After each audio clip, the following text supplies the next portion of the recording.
Around 251 million years ago, the sun rose on the Triassic Period.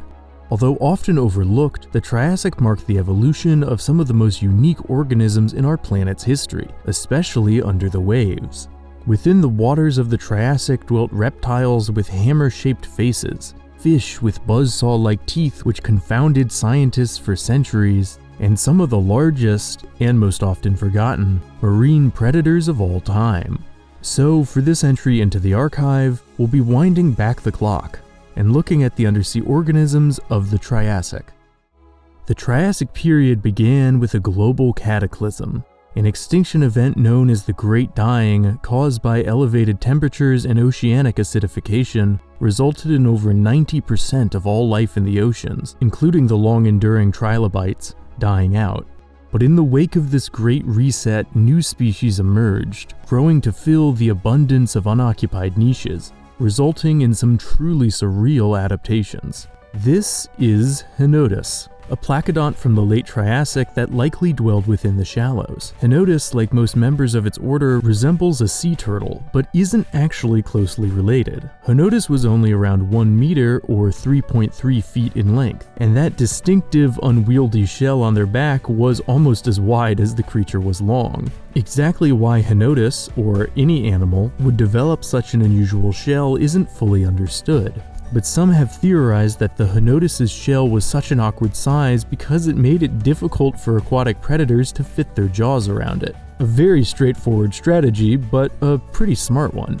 Aside from Henodus, the placodont order during the Triassic period also included Cyamodus. This genus also looks quite similar to sea turtles, and might actually be more closely related to modern turtles than Henodus was. Unlike most species of turtles today, however, which have just the single shell for protection, Cyamodus had two separate shells. One shell protected its neck to its waist, while the other one protected its lower hip region. The dual shells were likely an effective defense against predators, and give Cyamodus a one-of-a-kind look.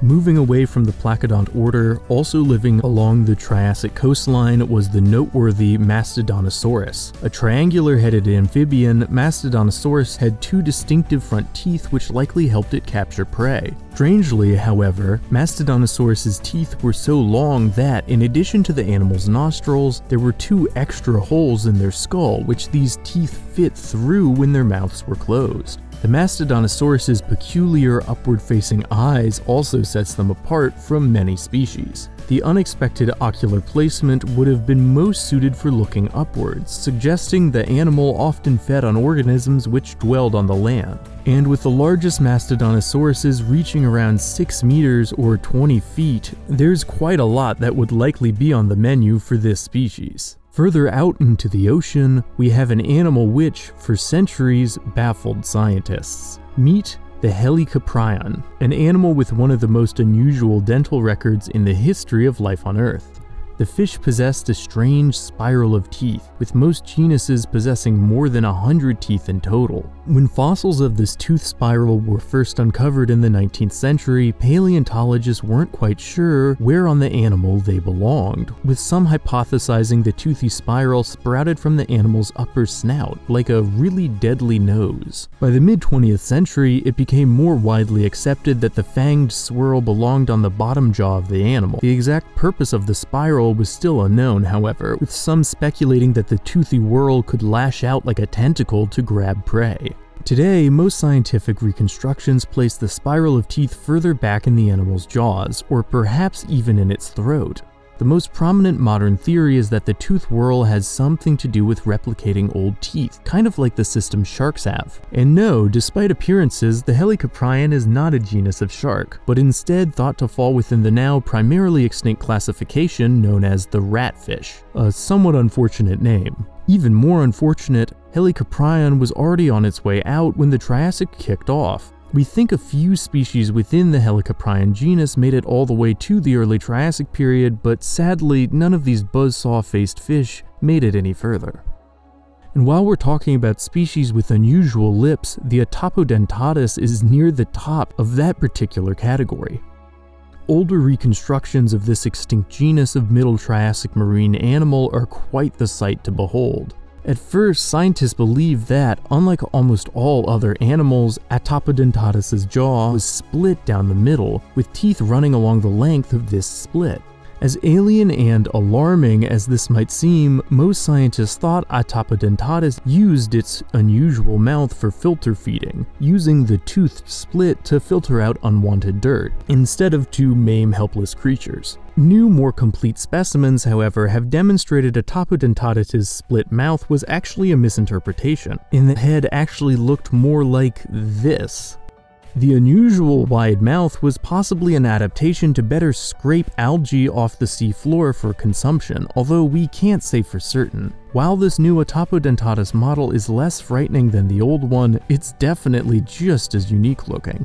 Before we get to the true giants of the Triassic Sea, our next group might be a bit more familiar looking. These are the Sauropterygia, a classification that first appeared at the very start of the Triassic. Orders like the Nothosaur navigated the waters on paddle-like flippers, snatching fish in their fang jaw with lunges from their long neck. The Nothosaur lived a bit like the seals of today, and were relatively small, only reaching 3 meters or 10 feet in length. By contrast, the Sauropterygia classification eventually yielded the much larger Plesiosauria, a group which is much more commonly known, and the only branch of Sauropterygia to make it out of the Triassic. Most of the biggest and most famous Plesiosauria, like the Leoplorodon, lived during the Jurassic period, however, and maxed out at 6.4 meters or 21 feet in length. Quite the impressive reptile.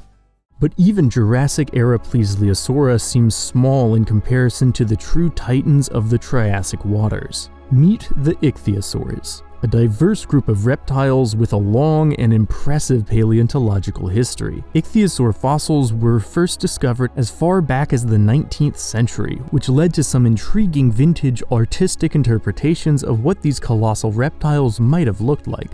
In particular, Mary Anning found various nearly complete skeletons during her lifetime. If you're not familiar with Mary Anning, she was a pioneering English paleontologist who made vital contributions to the field, though she never got the credit she deserved. One skeleton Anning found was that of a Cyamodus, an ichthyosaur genus from the early Triassic. In both their overall body shape and their long-toothed beaks, these unique animals resembled the dolphins.